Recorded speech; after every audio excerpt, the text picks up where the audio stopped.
Et salut YouTube, ici c'est Hélène de Tarot et Potin, j'espère que tu vas bien. Aujourd'hui je prends le temps de te faire une petite vidéo blabla sur les personnages de cours. A tout de suite.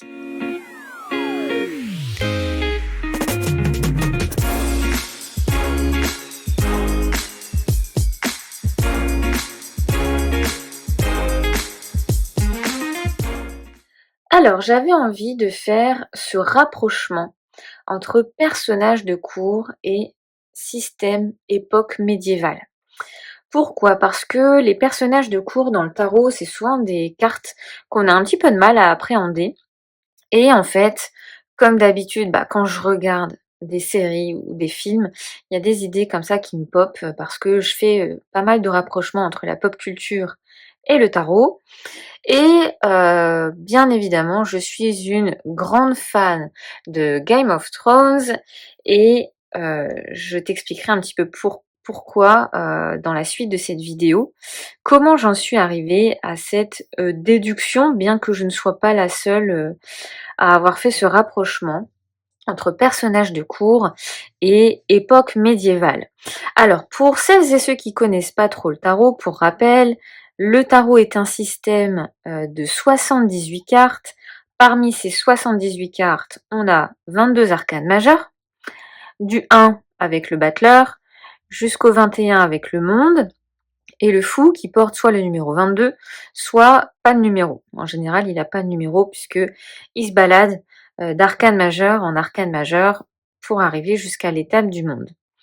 Ensuite, avec le monde, d'ailleurs, j'ai pas pris la carte du monde, mais je peux peut-être t'illustrer. Alors, j'ai choisi d'utiliser ce jeu-là aujourd'hui pour t'illustrer un petit peu ce que je te raconte. Est-ce que je vais avoir la carte du monde rapidement ici?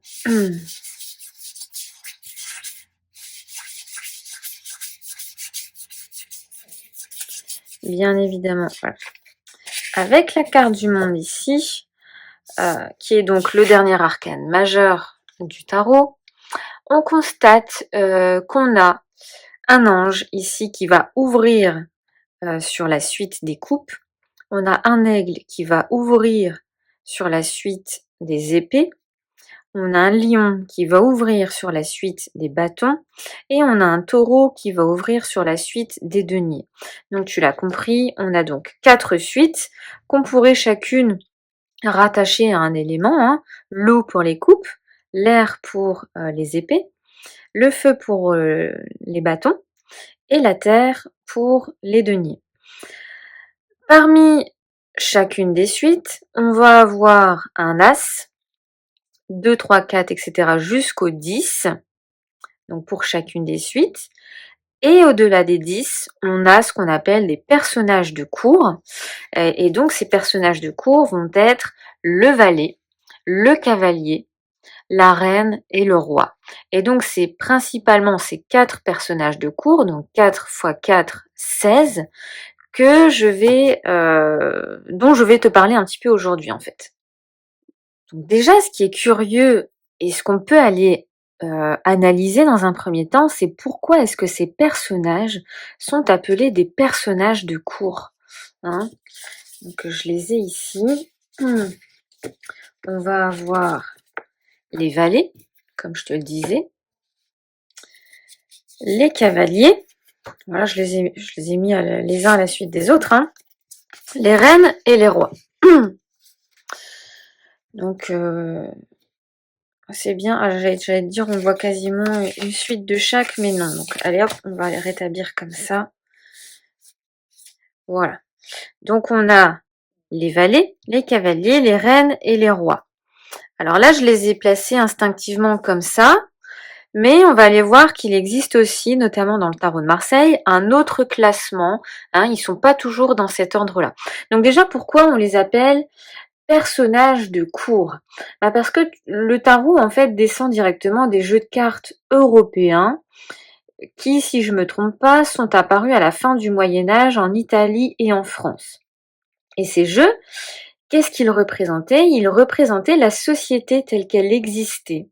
Et au sommet de cette société, il y avait la cour royale qui était, on va dire, plus ou moins le centre du pouvoir, de la société, hein. C'est cette cour royale qui, représentait un pays, on va dire, l'ordre, ceux qui prenaient les décisions et ceux qui étaient mis comme ça au rang de, on leur confiait le pouvoir, c'est eux qui décidaient, pour, pour les petites gens, on va dire, pour la société, qui à l'époque était une société peut-être beaucoup moins établie, qu'aujourd'hui.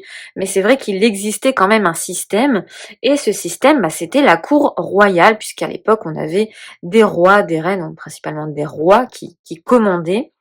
Mais on va le voir aussi, les reines avaient, pour moi leur rôle à jouer.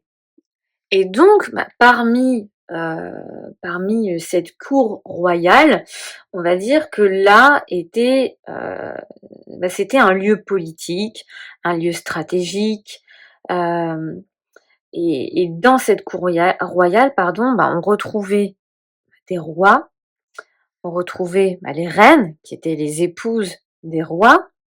Il y avait aussi des nobles, il y avait des chevaliers et il y avait des apprentis ou j'ai envie de te dire des écuyers. Et donc là, tu vois, déjà, je te donne un petit peu les indices. Alors ces 2-là ne changent pas, mais ceux-là et d'ailleurs, il y a pas mal de gens qui, confondent entre guillemets, qui appellent les cavaliers les chevaliers. J'ai déjà entendu pas mal de personnes dans la sphère, tarot qui appellent les cavaliers des chevaliers. Amalgame ou pas, je ne sais pas, peut-être que ces personnes les considèrent comme des chevaliers. En tout cas, normalement, ce sont des cavaliers. Mais c'est vrai que dans le système, médiéval, moi, je rapproche de ce fait les cavaliers à des chevaliers et les valets à des écuyers. Et alors, comment ça m'est venu, cette idée de vous parler de ça? C'est parce que, je suis une grande fan, pardon, de Game of Thrones et que Game of Thrones, on est sur des histoires de reines et de rois.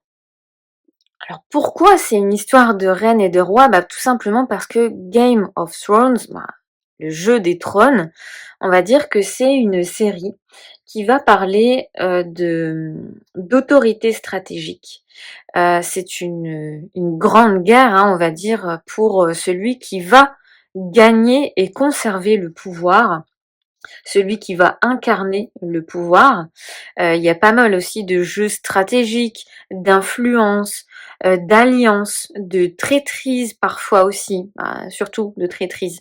Et donc pour moi, Game of Thrones, c'est clairement une série qui parle de reines et de rois, parce qu'elle va parler de l'influence, et du pouvoir, que chacun veut exercer ou pas, dans cette société. Alors Game of Thrones, évidemment, c'est pas la réalité des faits, il y a pas mal de fantastique là-dedans, mais c'est vrai que ça pourrait, c'est une série qui pourrait se rapprocher comme ça de l'époque, médiévale puisque c'est une série où il y a pas de technologie et cetera. Donc c'est pour ça qu'on pourrait la raccrocher à l'époque médiévale telle que le monde l'a connue. Et après, ce qui est intéressant aussi, c'est d'aller voir, quelle est la série qui nous parle des écuyers et des chevaliers. Eh bien, tout simplement, c'est une série dérivée de Game of Thrones, puisque bon, je t'ai parlé de Game of Thrones, mais il y a aussi House of Dragon, qui est une série dérivée qui se passe avant l'époque de Game of Thrones, mais House of Dragon, c'est le même principe, c'est une histoire de reines et de rois. Par contre, la dernière série dérivée de l'univers de Game of Thrones qui s'appelle A Knight of the Seven Kingdoms, donc un chevalier des 7 royaumes, et cette série-là va nous parler clairement d'écuyers et de chevaliers, alias de valets et de cavaliers.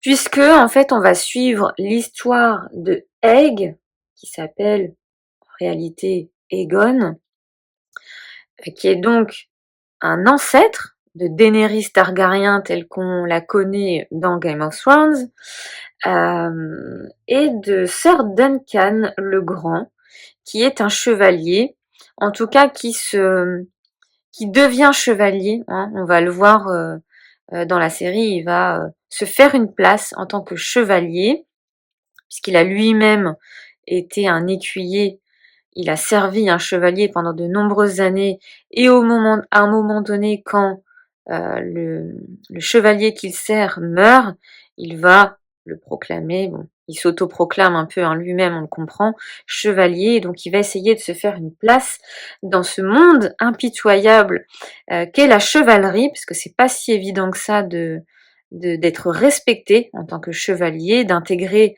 la cour, hein, puisque ce sont des personnages qui n'ont pas, entre guillemets, de descendance digne de ce nom pour atterrir sur un trône, mais ils doivent se faire une place pour pouvoir entrer dans la cour et bénéficier, on va dire, d'une vie un peu plus confortable, telle qu'ils la connaissent à l'époque où justement ils sont pas intégrés à cette cour, parce que bon, même si on va le voir, les chevaliers vont donner de leur vie, hein, pour servir les reines et les rois, c'était quand même peut-être parfois un peu plus confortable dans le sens où, bah, dans la population classique, on va dire, pouvait régner, la faim, la famine, la maladie, la pauvreté, et cetera.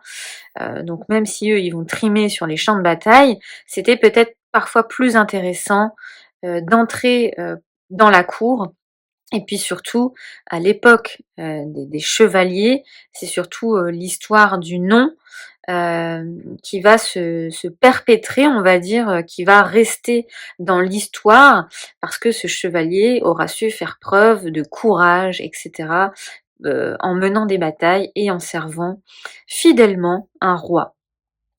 Et donc on suit ces 2 personnages qui sont super, qui sont très intéressants, et donc quand j'ai regardé la série, je me suis dit: «Mais on se retrouve totalement dans les significations, on va dire, du valet et du cavalier, dans le tarot», et puis, bah, dans Game of Thrones, on retrouve, clairement, l'archétype de la reine et du roi.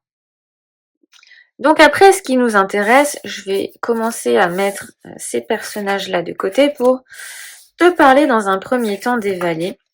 Bah, tout simplement parce que comme je te le disais, les personnages de cour, pardon, je vais y arriver, ce sont des personnages que quand on débute avec le tarot, en tout cas moi c'était mon cas, j'avais un petit peu de mal à appréhender, et donc j'ai passé énormément de temps avec eux et j'ai appris à les apprécier, voire à les adorer. Et maintenant les personnages de cour, c'est clairement, je pense, mes cartes préférées, parce que on peut y voir des personnalités, des comportements, des qualités qui sont amplifiées, et à contrario des défauts qui sont également très présents. Et donc j'adore, analyser ces personnages, et qui peuvent vraiment donner, énormément de sens à un tirage, pour savoir à qui tu as affaire, quelle personnalité ou quelle attitude tu dois adopter, parce qu'ils peuvent nous représenter, nous également dans un tirage. Et donc je trouve qu'ils apportent vraiment, beaucoup de précision et de nuances, dans un tirage. Et donc pourquoi, les valets arrivent toujours en premier lieu? Donc déjà, je vais te parler du coup des écuyers, puisque, le valet, je le rattache à l'écuyer. Donc le rôle d'un écuyer, ça va être de servir le chevalier. C'est-à-dire qu'il va porter, son armure, préparer ses armes, nettoyer ses armes après, un combat ou des batailles. Il va s'occuper de son cheval, il va observer aussi, beaucoup, son chevalier, hein, parce que, quand il y aura des tournois et cetera, et ben, il accompagne le chevalier et il observe, la façon dont il mène ses combats, et donc de par cette observation, il va apprendre, et pour apprendre, il va imiter, hein. C'est vraiment ça l il est là pour servir dans un premier temps, mais il est là aussi en tant qu'apprenti, parce que c'est en servant son chevalier qu'il va apprendre, à à se préparer à des batailles, à livrer des batailles, à, à observer la façon dont le chevalier honore son serment, puisqu'il y a beaucoup de ça aussi dans le chevalier. Et donc, il accompagne le chevalier au combat, sans toutefois être un combattant autonome, parce que souvent les écuyers sont très jeunes, hein, ce sont des enfants, voire des adolescents, hein, mais bien souvent, je pense que les écuyers, à 10 ans max, je crois on les mettait écuyers. Et puis alors, personne n'est vraiment épargné, j'ai envie de dire, puisque alors je sais pas si ça se passait vraiment comme ça à l'époque médiévale, hein, ça j'en ai aucune idée. Je suis pas du tout historienne et j'ai pas vraiment fait de recherche poussée là-dessus. J'utilise juste mes connaissances, heu, ce qui me reste en mémoire, on va dire, de mes cours d'histoire. Mais les écuyers peuvent aussi bien être des princes, hein, et bien souvent, même dans Game of Thrones et dans les séries dérivées de Game of Thrones, on voit que les princes ou les rois sont passés par ce stade d'écuyer. Puisque, bah, il y a rien de tel, qu'apprendre en faisant, en étant sur le terrain et en étant du coup en compagnie d'un chevalier. Et c'est comme ça que la plupart des chevaliers du coup se construisent, en adoptant déjà ce premier rôle. Et je trouve que ça correspond tout à fait au valet, puisque le valet, c'est celui qui est en apprentissage, c'est un étudiant, c'est celui qui est jeune, qui n'est pas encore sûr de lui et qui parfois hésite, parfois se trompe aussi, et parfois tente, et c'est en tentant qu'il réussit, et en imitant du coup potentiellement le cavalier. Donc c'est pas un rôle qui est, alors c'est un rôle, on va dire, qui est au second plan, mais c'est un rôle qui est pas négligeable quand même, puisqu'il a une sorte de responsabilité invisible, hein, puisqu'il est là quand même pour encaisser, bah, les ordres du chevalier ou du cavalier. Il est là pour apprendre en toute humilité, et il se construit un petit peu dans l'ombre du coup de son chevalier, ou dans le cas du valet, de son cavalier. Et donc, pourquoi on le rattache, on le met en premier? Bah, tout simplement pour sa jeunesse, euh, pour, euh, pour sa non-maîtrise, entre guillemets, de son élément, hein. Et en fait, tout simplement parce qu'il est rattaché, du coup, au battleur. Alors, je dis battleur parce que là, j'ai utilisé un tarot de Marseille, mais ça pourrait être le magicien. Mais c'est vrai que je ressens davantage cet aspect médiéval dans les tarots de Marseille, beaucoup plus que dans les tarots Rider-Waite-Smith. Et donc, le valet, les valets sont, entre guillemets, le battleur. Pourquoi? Parce que le battleur, c'est pareil dans le tarot de Marseille, il agit pas forcément, mais il est doté d'un potentiel. Et donc, quand un valet apparaît, on pourrait dire du coup que le valet de coupe, c'est un battleur, mais dans le monde des coupes, que le valet de denier, c'est un battleur dans le monde du denier, et ainsi de suite pour les bâtons et les épées. Et donc ça permet déjà de comprendre un petit peu plus la signification du valet, de comprendre qu'il a un potentiel brut entre les mains, qu'il est destiné à perfectionner d'année en année, en imitant, en observant, en apprenant sur le terrain, grâce à son chevalier et donc grâce au cavalier. Donc ça, c'était pour la partie des valets. Ensuite, on va prendre les reines. Et là, tu vas me dire, mais pourquoi?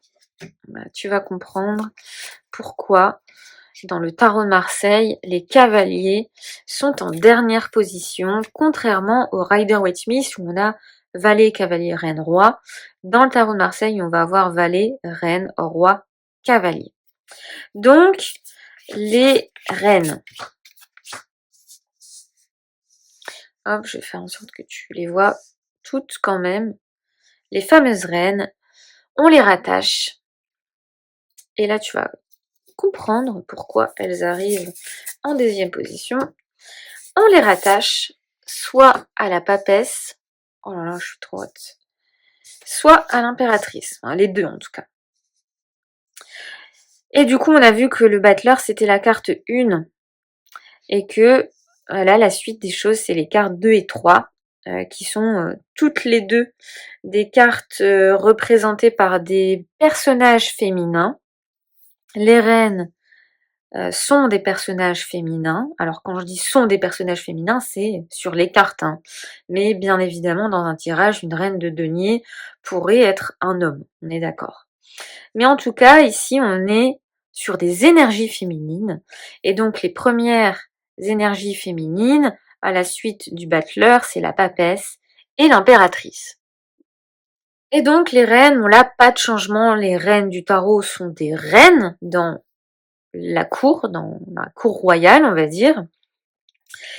Et on est sur des énergies féminines. Alors, avec les valets, on était plutôt sur des énergies enfantines, j'ai envie de te dire, mais ce sont des énergies féminines parce que ce sont des cartes qui sont tournées vers l'intérieur plutôt que vers l'extérieur.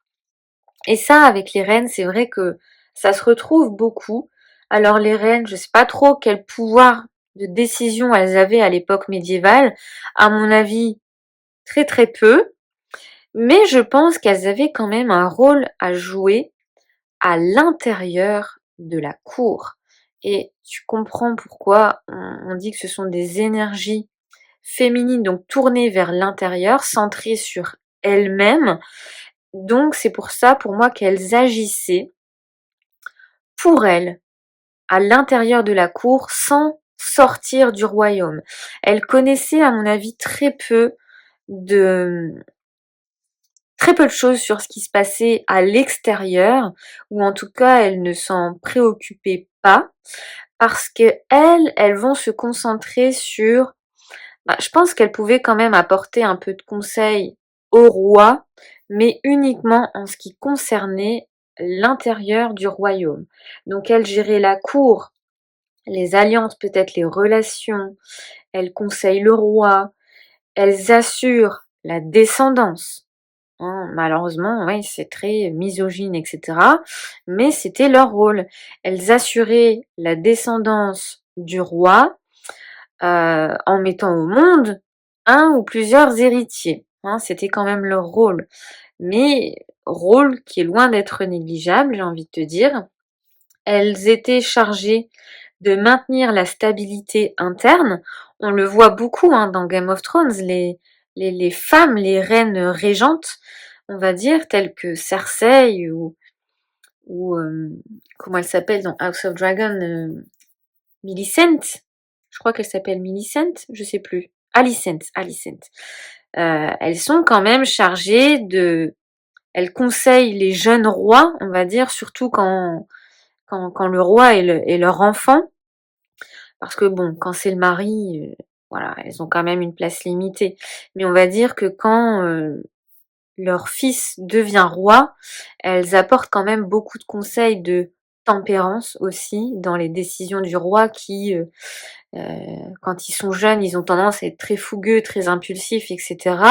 Elles viennent calmer cette ardeur, j'ai envie de dire, en apportant conseils, etc.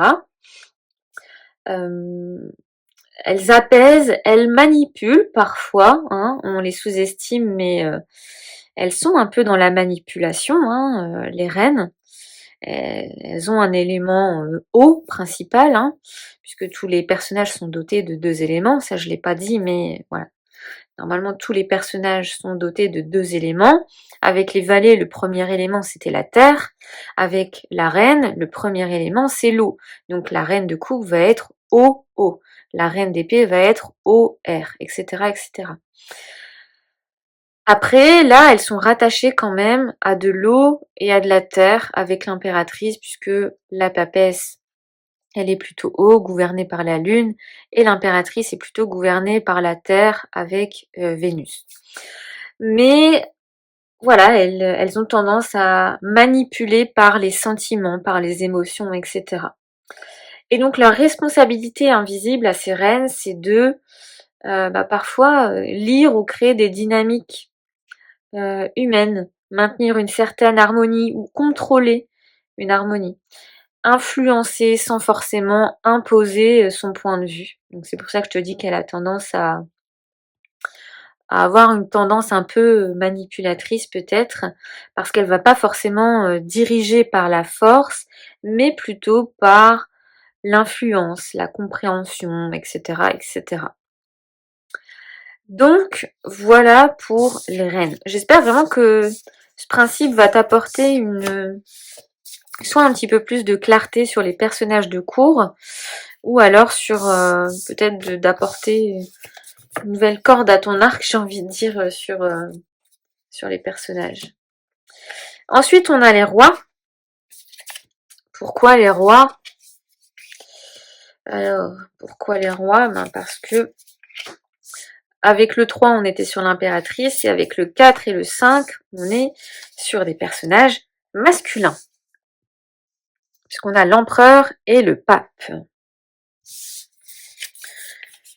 Donc, on retrouve nos 4 rois ici. Et donc, là, les rois, hein. Les rois, c'est ceux peut-être dont on connaît mieux le rôle, j'ai envie de dire. Les rois, ils vont prendre en main le pouvoir extérieur, donc tout ce qui est en dehors de la cour, en dehors du château, hein, tout ce qui va concerner le royaume, ok. Donc le royaume, on n'est pas uniquement centré sur la vie de la cour, mais bien sur tout ce qui se passe à l'extérieur. Donc il va prendre des décisions politiques et militaires. Ça, c'est le premier rôle, on va dire, du roi. Il gouverne le territoire, il rend justice et il protège aussi son royaume, très important. Hein, au-delà de la stratégie militaire, des décisions politiques, etc. Le rôle premier, c'est de conserver son trône, et donc ça veut dire protéger le royaume. Donc c'est pas juste un chef qui va donner des ordres, mais c'est celui qui va trancher, qui va assumer des décisions, qui va incarner un pouvoir, même si on le voit aussi dans Game of Thrones, j'imagine que c'était comme ça aussi à l'époque. Il existe un conseil qui aide le roi à prendre les bonnes décisions, puisque souvent dans le conseil, on a une personne religieuse bien souvent. On va avoir des personnes qui gèrent les finances, voilà. Donc, est-ce qu'il avait, ce roi, un conseiller un peu comme dans Game of Thrones, où le roi a la main du roi? Ça, je ne sais pas. Mais en tout cas, c'est vrai que je reste quand même persuadée que le roi ne prenait pas forcément ses décisions seul et qu'il se faisait accompagner. Et donc, malgré tout, ce roi, il va devoir décider, même si parfois c'est dans l'incertitude, parce que je pense que c'est pas une place facile malgré tout. Il a le devoir de penser à long terme, c'est pour ça qu'à mon avis, il est conseillé aussi par une personne qui gère les finances du royaume, et surtout, il porte les conséquences de toutes ses décisions quand elles vont mal tourner. Voilà. Donc, ça, c'est plus cet aspect du roi, et on va le voir, donc on a dit qu'il prenait des décisions politiques et militaires, et ces décisions, à qui est-ce qu'il va les confier? Eh ben, il va les confier aux chevaliers. Puisque, oui, les chevaliers, ce sont un peu les bras armés du roi, hein, clairement. Quand je te dis un peu, en fait, c'est sûr. Mince, je fais tout valser. Hop. Et donc, les chevaliers, pourquoi on les place après les rois? Parce que dans le tarot de Marseille, ils sont rattachés à la carte du chariot. Enfin, dans le tarot de Marseille. Dans le tarot Rider-Waite-Smith, je sais pas trop, mais dans le Marseille, en tout cas, ils ont une énergie comme ça, un peu plus, encore plus dans le mouvement, j'ai l'impression, que dans le tarot Rider-Waite-Smith, même si, bon, ce sont clairement des personnages en mouvement, peu importe le système, hein, mais je te dis, moi, je ressens davantage cet aspect chevalier. Et dans le tarot de Marseille, la carte du chariot a longtemps été la carte de la guerre, hein, du militaire en fait. Hein. Donc pourquoi le chariot? Parce que ce sont des cartes de mouvement et surtout parce que c'est la seule. Alors oui, il y a la carte du soleil quand même, mais c'est quand même le seul personnage qui est armé de ses chevaux. Et les cavaliers, forcément, ils sont tous armés de chevaux. Et donc ces chevaliers, comme je te disais, ce sont les bras armés du roi, des rois. Et donc leur rôle, donc eux, ils sont entre les valets qui vont les aider et les rois qui vont leur donner les ordres. Et c'est vrai que au début, je me disais, mais pour moi, ça fait pas sens que le cavalier intervienne après le roi, mais en fait, si, puisqu'on a cette montée en puissance du roi qui décide pour déployer les ordres à ses chevaliers, donc aux cavaliers du tarot. Et donc les chevaliers, pardon, sont très importants. Pourquoi? Parce que c'est eux qui vont aller combattre pour leur seigneur, donc pour leur roi. Donc ils ont une certaine confiance dans les décisions du roi. Ils ont un devoir de fidélité, de loyauté.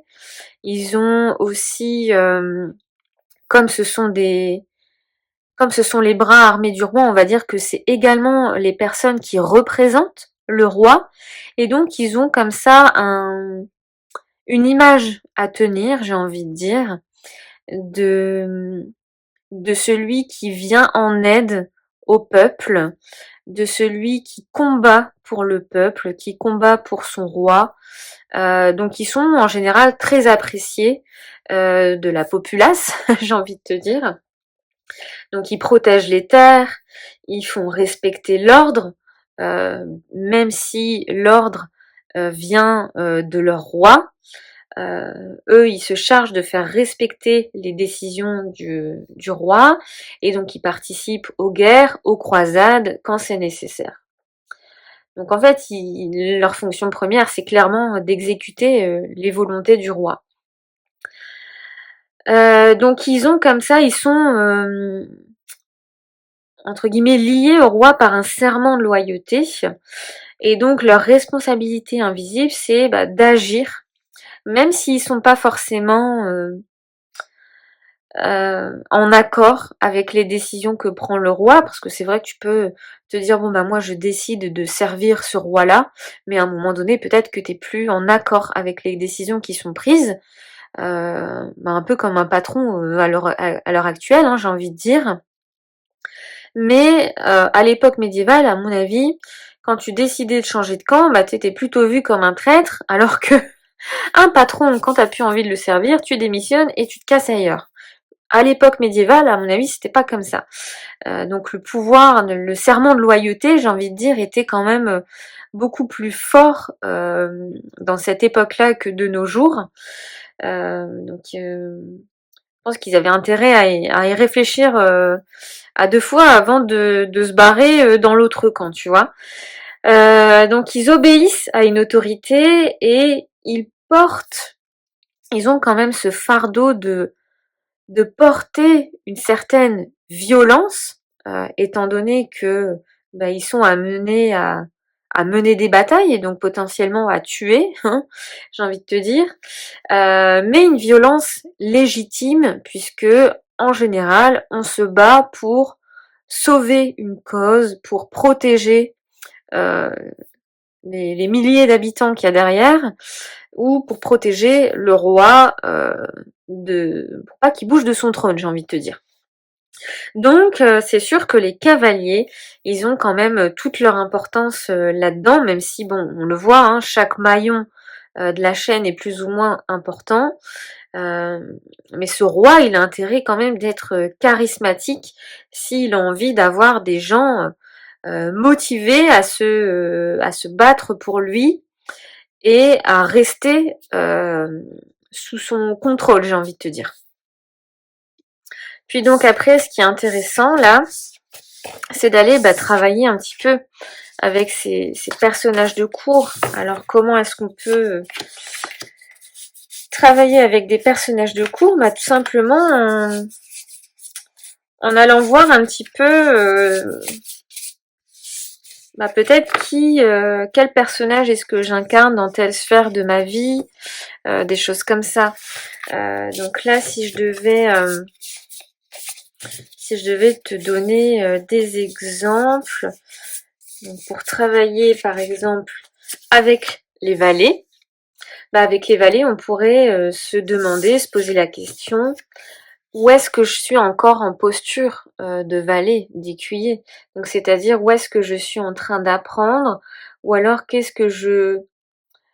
est-ce que je me sous-estime encore, où est-ce que je me mets en position d'apprenante, tu vois, avec le valet. Et puis là, tu peux te faire un petit tirage en 3 cartes par exemple. Ensuite, avec les reines, voilà, hop, avec les reines, on pourrait aller voir un petit peu notre pouvoir intérieur. Donc, où est-ce que j'exerce de l'influence sans en avoir l'air, tu vois, parce qu'on a vu que les reines, elles étaient plutôt dans le conseil et dans l'influence, mais indirecte, tu vois. Dans quel domaine est-ce que je comprends les gens mieux qu'eux-mêmes, par exemple, puisqu'elle est très attachée à la compréhension, à l'empathie envers les autres, etc. Ensuite, avec les rois, on va aller voir où est-ce qu'on exerce un pouvoir vers l'extérieur. Où est-ce que je décide vraiment dans ma vie? Dans quel champ de ma vie est-ce que je décide? Et puis surtout, où est-ce que je devrais décider là où je ne le fais pas forcément, tu vois? Et puis, avec les cavaliers, on pourrait se demander dans quel domaine de ma vie est-ce que je suis plutôt dans l'action sans forcément être dans la réflexion. Parce qu'on a vu que les cavaliers, ils se posaient pas trop de questions, hein, ils exécutent les ordres sans trop se demander, bon, est-ce que c'est bien, est-ce que c'est pas bien, etc. Où est-ce que j'exécute au lieu de choisir aussi, par exemple. Donc tout ça, c'est des exemples de questions qu'on peut faire qu'on peut se poser avec les personnages de cours. Après, ce qui est intéressant aussi d'aller voir, puisqu'on a quand même tous ces des petites parties des personnages de cours dans notre personnalité ou dans notre vie, mais voilà, je pense dire avec honnêteté qu'on peut pas être des rois ou des cavaliers partout, tu vois, c'est pas possible. Il y a forcément des champs de vie où tu vas être un valet. Si du jour au lendemain on te dit aujourd'hui tu vas apprendre à surfer, alors que t'as jamais surfé de ta vie, tu seras un valet. Alors peut-être pas un valet d'épée, un valet de bâton à mon avis, ou un valet de denier. Mais voilà. Donc ce qui est intéressant, c'est par exemple de prendre des champs de ta vie qui t'intéressent.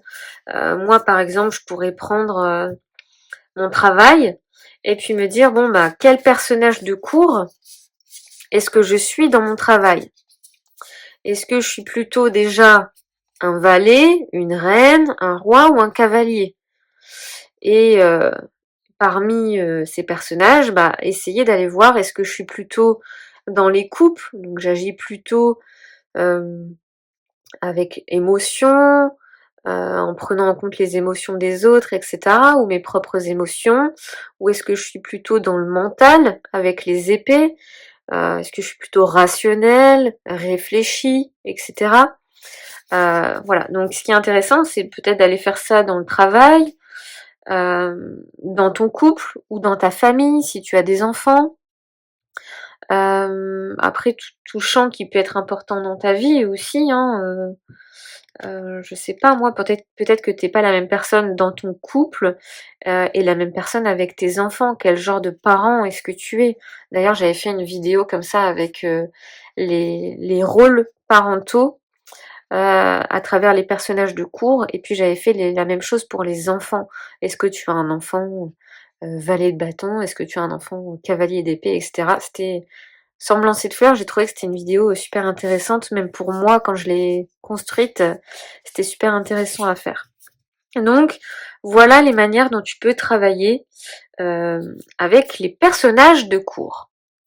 Puis autre exercice également qui est super intéressant, c'est d'aller voir peut-être, d'aller piocher, par exemple au travail, moi je me sens cavalier de coupe. Ok, donc je me sens cavalier de coupe. Ce qui est intéressant, c'est de remettre ce personnage là-dedans, de faire ton tirage et puis de dire bon comment est-ce que je suis réellement perçue au travail et comment je suis en réalité, par exemple. Comment est-ce que je suis perçue au travail? Voilà, donc là tu vas tirer cavalier de denier par exemple. Et comment est-ce que je suis en réalité? Hop. Bon en réalité, donc je pensais être par exemple roi de coupe. En réalité, je suis perçue comme un cavalier de denier. Sauf que dans le fond, je suis un cavalier de bâton. Tu vois, tout ça, c'est des tirages peut-être intéressants à faire. Alors après, tu vois, tu peux très bien décider de remettre chaque carte dedans à chaque fois, au cas où c'est la même carte qui revient, justement. Peut-être que tu es perçu de la même manière dont que tu es réellement.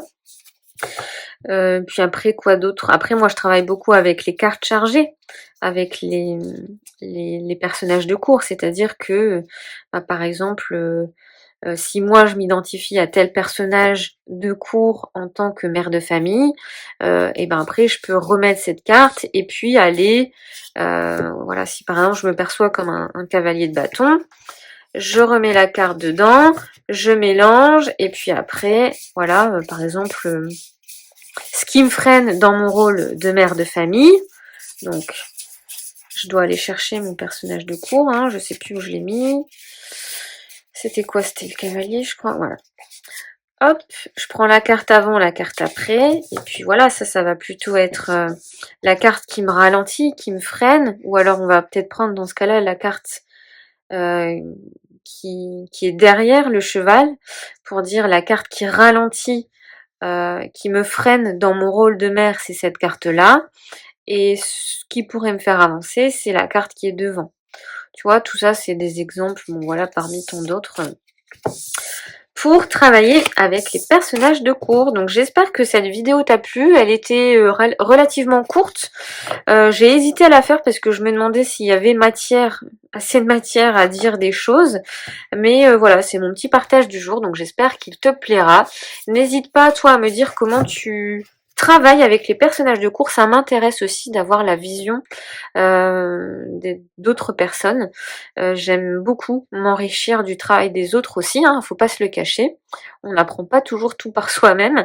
Et puis oui, si j'ai des ouvrages à te conseiller sur les personnages de cours, il y a ce livre-là de Kevin Meunier.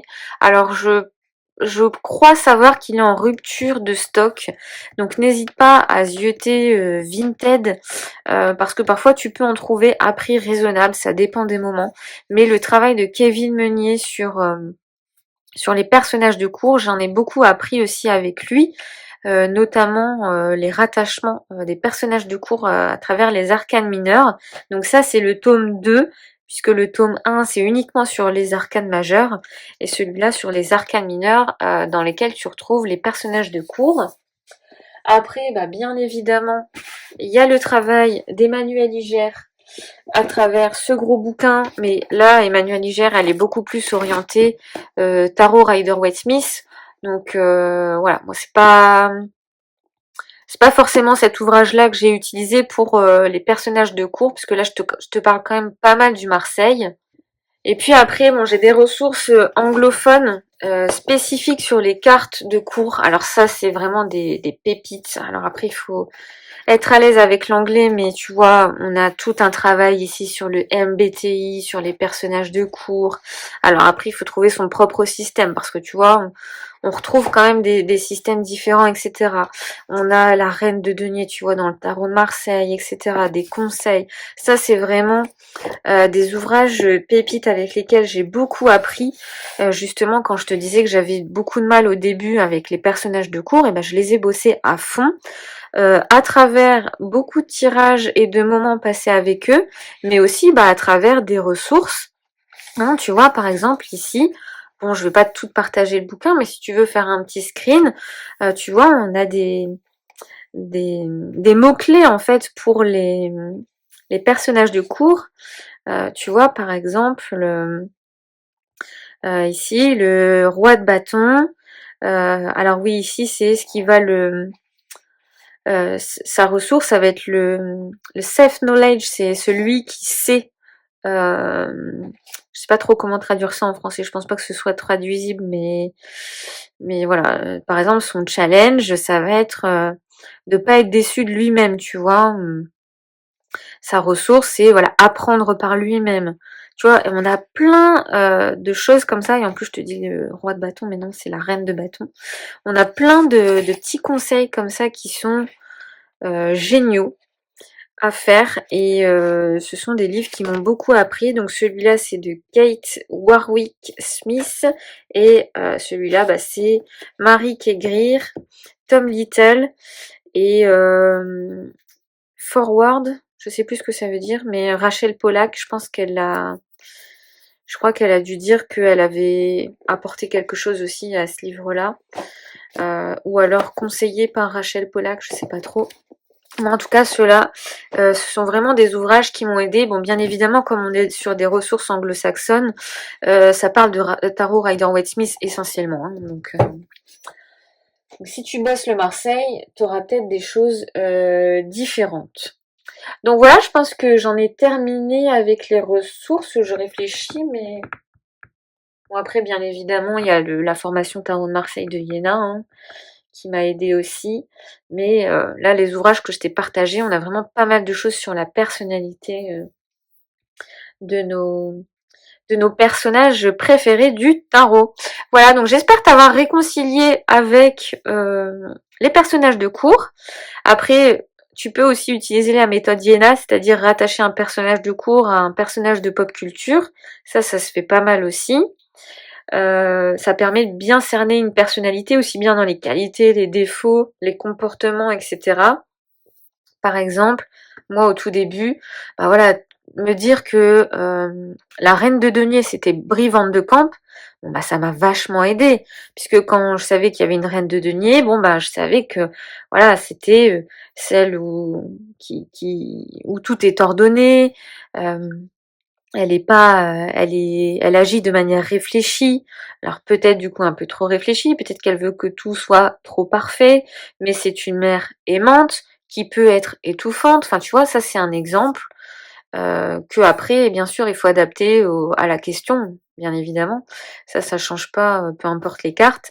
Mais te dire que Hermione Granger est un valet d'épée, bon tu sais que le valet d'épée, il aura tendance à trop parler, à faire son petit monsieur je sais tout, mais au-delà de ça, il est intelligent, il apprend vite, il aime lire, enfin tu vois, ça t'apporte plein de choses sur son comportement, ce qu'il aime, ce qu'il aime pas, là où pourquoi il ne sera pas aimé par exemple, parce que il est peut-être un peu le chouchou de la classe, le faillot, ou celui qui veut tout savoir sur tout avant tout le monde, tu vois. Donc voilà, je pense que j'en ai terminé, je te laisse ici, je te souhaite un très bon dimanche, puisqu'aujourd'hui on est dimanche, mais peut-être que tu regarderas cette vidéo à un autre moment.